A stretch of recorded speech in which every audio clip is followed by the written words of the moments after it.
you ever wondered how much clutter in my house is too much? I know I have, and especially around the holidays. I've invited Ann Hutchins, a clutter expert, to explain why we should be concerned about our disorganization. And welcome, Ann. Gosh, what a timely subject. You know, there's even TV shows about people that have accumulated too many things.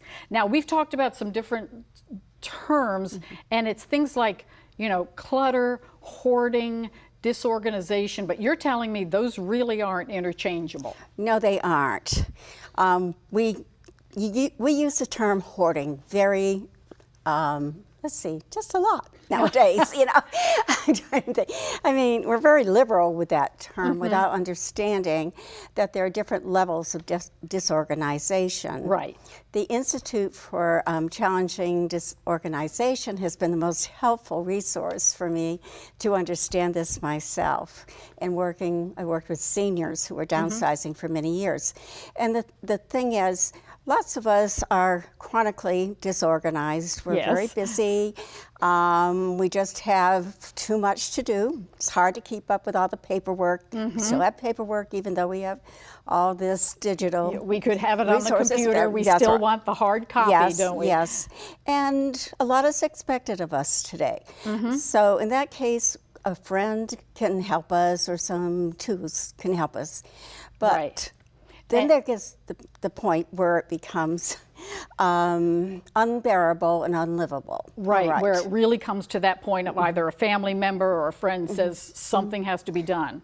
Right. Now, you as a professional organizer, I guess, you brought a scale. Now, we're going to put that also into this segment. And so people do have those different levels of disorganization or just too much stuff. So maybe briefly tell us how do we come up with that scale and determine maybe if we have a serious problem or not? Well, this is a scale we can look at ourselves and sort of, maybe this is the situation. You have to be honest, I suppose.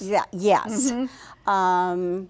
This is a real problem today because people who do have hoarding behavior experience a lot of shame. Sure. And actually, the scale will show you, for instance, level 1 is green. So this is the person who's just got too much to do, can't keep up with it, can organize on his or her own, and maybe with some help of friends. Okay. Then level 2 is guarded, and that's where a professional organizer or a really good friend who can be honest with you and help you work through the process. And I can share a process with, if somebody needs to call, they can call me later. But anyhow, but that's where you have to have somebody who works with you, who understands the whole process of chronic disorganization. Now, we move from chronic disorganization to hoarding concerns. And that is a psychiatric concern. Yeah, we're going to address that in another segment, that it really isn't just, oh gosh, someone is, you know, kind of, I don't want to say lazy, but, you know, or disorganized, but it really is a psychological problem. And in that case, there needs to be a team of people who are working with the person, and there needs to be that kind of support. So we're looking at level 3, which is an elevated, and that's where your household environment is no longer tenable.